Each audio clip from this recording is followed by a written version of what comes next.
There have been upwards in cases of COVID-19 across America. The U.S. has hit 9 million COVID cases, and it doesn't seem to be decreasing anytime soon. Brace yourselves, everyone. Winter is coming. Public health experts are warning us that there will be a dark winter if we don't see the downfall of COVID anytime soon. There also has been recent news in Europe going through a second wave. It has been spreading like wildfire, the second surge, amongst the elderly over the age of 65. Faster than Aunt Betty could say bingo on Saturday night. Here's Adrian with a special guest. Hi. Hey, Adrian. How's it going? I'm good. How are you? Good. So can you tell me your name as well as where you're from? So my name is Valentina Gonzalez, and I'm from Chicago, Illinois.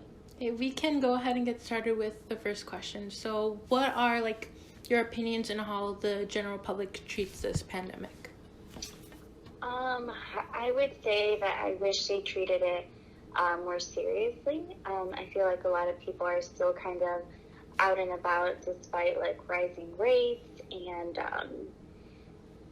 just rising deaths. I just think it's kind of a thing where I just wish people took more precautions, specifically where I work, and the 60629 area code in Chicago. The positivity rate is 25%. So that's just crazy to think about how many people are infected with this virus and not really knowing how it'll affect you. So in general, I don't think it's taken as seriously as it should be. Don't think people take the necessary precautions or as many. And I wish it would take it more seriously. So obviously we're not at this stage again, but what are your opinions on reopening businesses and schools? Yeah, I have a lot of trouble with that. I think I'm torn and conflicted between this because I know our safety is of utmost importance and our health, and I also realize that children need socialization and need to be with classmates and things like that. And restaurants are losing businesses. People are losing their money in businesses, and people can't get paid. But I feel health should be the first priority. So I think, as long as it takes, I hope that, that we'll recover, be back in schools again, and be in restaurants again safely. But I think health should be the first priority. So this is going to be our last question. As someone who had contracted COVID, what's a warning that you would give to those who aren't taking this pandemic seriously? Yeah, I think, I'm a healthy 26-year-old woman. I take care of myself, and I think I had a pretty rough time getting through it. I experienced shortness of breath. I had a really bad cough. I felt so tired and fatigued, had body aches, felt couldn't eat, had no appetite. It was rough, and it lasted about 2 weeks, and I'm not contagious anymore, but I'm still feeling the after effects of it. So just as someone who's experienced it, you just don't know how it's going to affect you, and I think that's the scariest part. And lastly, you don't know who you can spread it to, so it's just important to hopefully, I hope that message helps someone to take it more seriously, or to think about who they're spending time with or where they're going. Thank you so much for letting me interview you. Have a good day. Yeah, thank you, Adrian. Now we're going to talk about hate crimes. Hate crimes are crimes based on prejudice towards a specific group of people, whether that is race, sexual orientation, or religion. Hate crimes are a terrible thing that plagues society, and truly is a terrible thing. In 2018, there were 8,406 victims of hate crimes. That number is way too high, and we need to find a way to fix that. Most of the hate crimes that do exist are crimes based on race. There were 5,155 victims of hate crimes in 2018 alone. 1,617 victims of hate crimes were committed based on religion. Hate crimes based on sexual orientation had 1,445 victims. Hate crimes based on gender identity had 189 victims. As you can see, there's a lot of hate crimes in our country. Most hate crimes are based on race, specifically Black and African Americans, with 2,426 victims in 2018. There were also 1,038 victims of anti-white groups in 2018, and that comes second right after anti-Black. So to solve hate crimes in our country, we have to find out why hate crimes exist in the first place. We need to find out why people commit these terrible acts. One of the main reasons why is because of thrill seeking. These people commit hate crimes just for the thrill, or because they feel the need to prove themselves to their peers, or simply just to brag. Some people commit these crimes because of something they feel like a specific group of people did to them. They feel the need to protect themselves against what they perceive as a threat. Another reason why is because of retaliation. They feel the need to revenge against a group of people. Most of the reasons why someone commits a hate crime is because they feel like a specific group of people did something to them. One person out of that large group did something to them. So now they blame everyone in that group. One of the best ways to stop hate crimes is just to teach your kids at a young age, not to generalize a group of people. We need to teach them that just because one person did something bad, doesn't make everybody bad. We need to reject stereotypes. We need to treat them like people. We don't treat them like the group, we treat them like the person they are. We are all people, no matter what we are. We all deserve respect. Raising public awareness and telling people not to generalize and to respect everyone is important. If we can teach people this, specifically kids, they won't be so quick to generalize and blame everyone for this person's mistake. Hate crimes plagues our society. It's a terrible thing that needs to be stopped. The only way to stop is by being proactive. We need to stop it before it happens. That starts with children. Teaching children so that when they grow up, they won't end up committing these crimes. I'm your host, Adrian Lopez, and welcome to the Gentrification Show. Gentrification is a topic that isn't talked about enough, so we decided to test people's knowledge on it. Essentially, how this game works is whoever answers the question first and correctly receives 1 point. By the end of the game, whoever has the most points wins. Let's meet our contestants.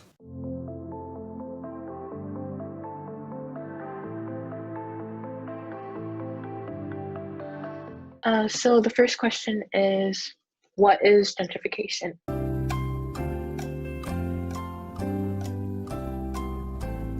Gentrification is when like newer homes like move in and like without like caring about the other older homes that are already there, and just just hurting the neighborhood. Yeah, that's 1 point for Alyssa. It's essentially when wealthy people move into like a poor neighborhood, which increases like the prices on rent and a bunch of other stuff. So the second question is, what city has been mostly intensely gentrified?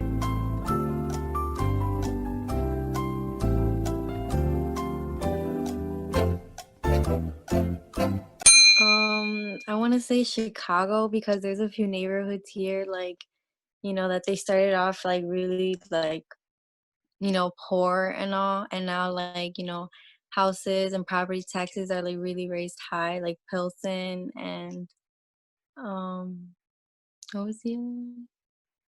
I forgot the other one, but yeah.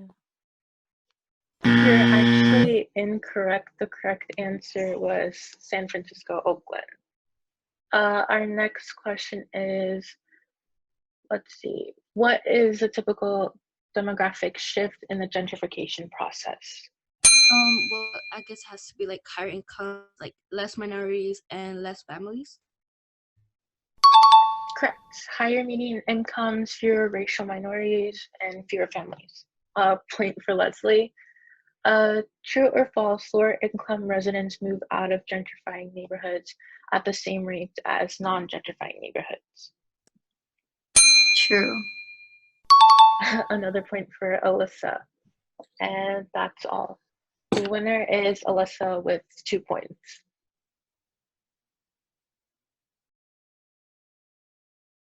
My name is Adrian Lopez with the Deep Dish News. I'm standing in front of Talia Hall, a symbol of gentrification for the people of Pilsen. Today we're going to be interviewing a local to get her perspective and views on gentrification. Hi, can you please tell me your name as well as how long you've been living in Pilsen? Sure. So my name is Vero Castro, or Veronica Castro, and I've been living in Pilsen my entire life, which is 39 years. We can go ahead and get started with the first question. So, what are some changes that you have noticed in your community or neighborhood? Yeah, I've over my lifetime of being here, over the time, yeah, I've noticed a lot of changes. So Pilsen, as I was growing up, was predominantly Mexican and Mexican American. So it was like a port of entry for immigrants.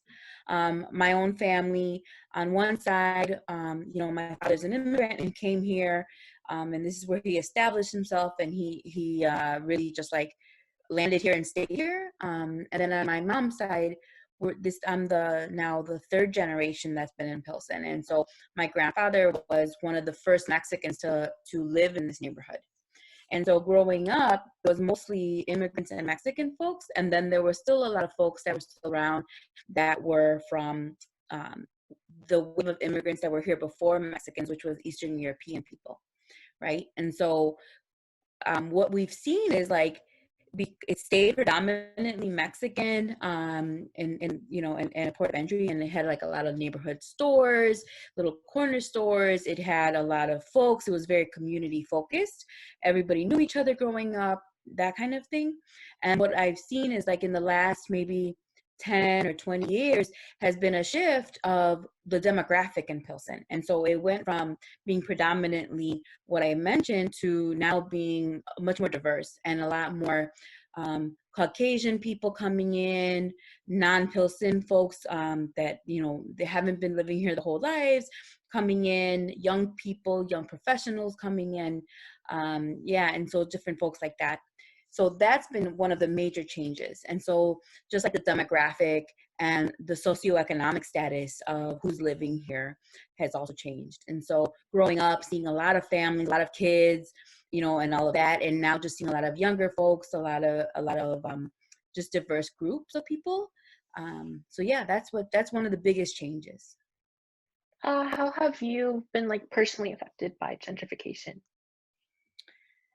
So what I was talking about is that is what we're talking about, right? It's like what I've seen is a displacement of people. And so one of the biggest changes that also comes with that is that who was here before was a lot of working class people, right? People that had to work and had maybe like multiple jobs, or families that were just trying to work to survive, working class folks that lived here. And now what we're seeing is people that have more white collar jobs or have higher earning jobs, and they're in a different class bracket. And so because of that, what's happened is the people that were living here before can't afford to live here anymore. What we're seeing is, rents have gone up.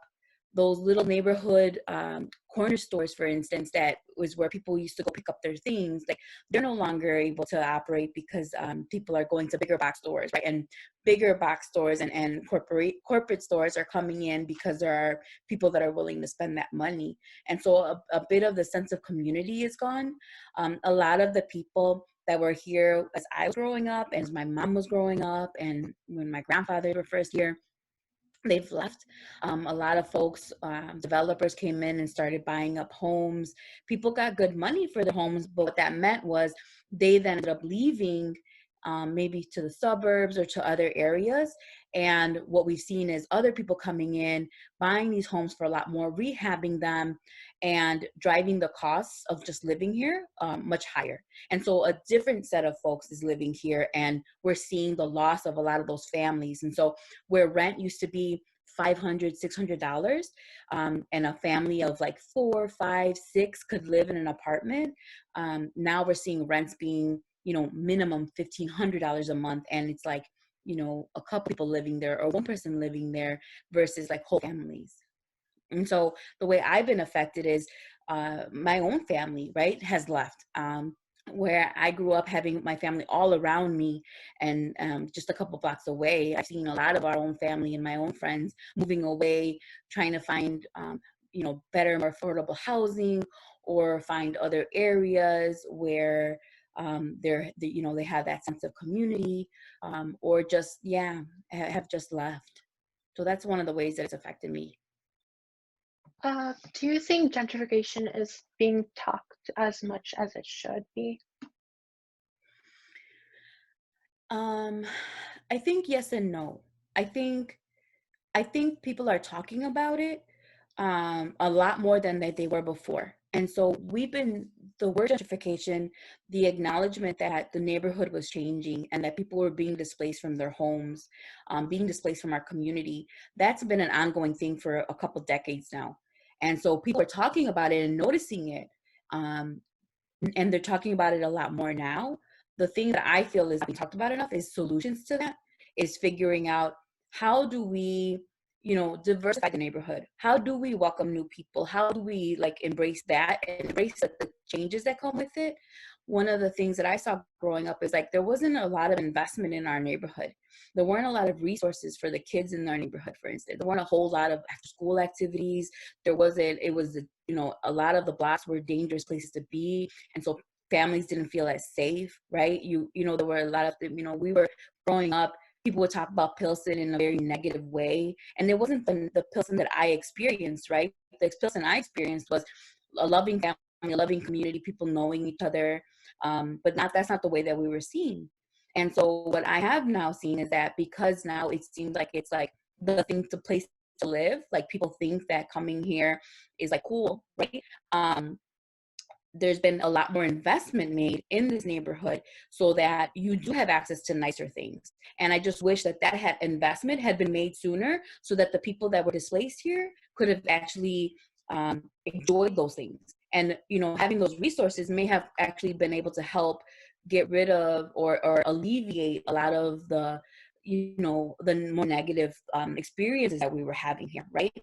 But that investment hasn't come until now, that there are other folks that are moving in here that are not the people that were here as I was growing up.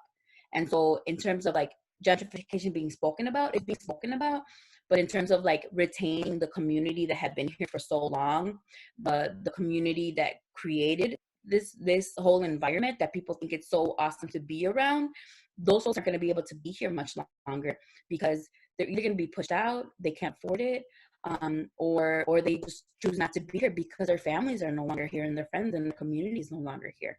And so I'd like to see us talking about more solutions to how to retain the community, the vibrant community, loving community that I grew up seeing, and also give them access to the resources that are being invested now that they're trying to attract, other people to living here. Thank you so much for letting me interview you. Have a great day. Bye. Thank you. Nowadays, we are seeing a lot of civil unrest, and it is important to know what is the difference between a riot and a peaceful protest. Many people don't seem to know the difference. In fact, these two are almost complete opposites.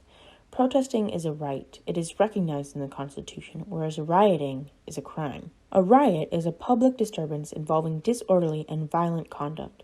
Rioting is a crime, and you could be charged with a misdemeanor.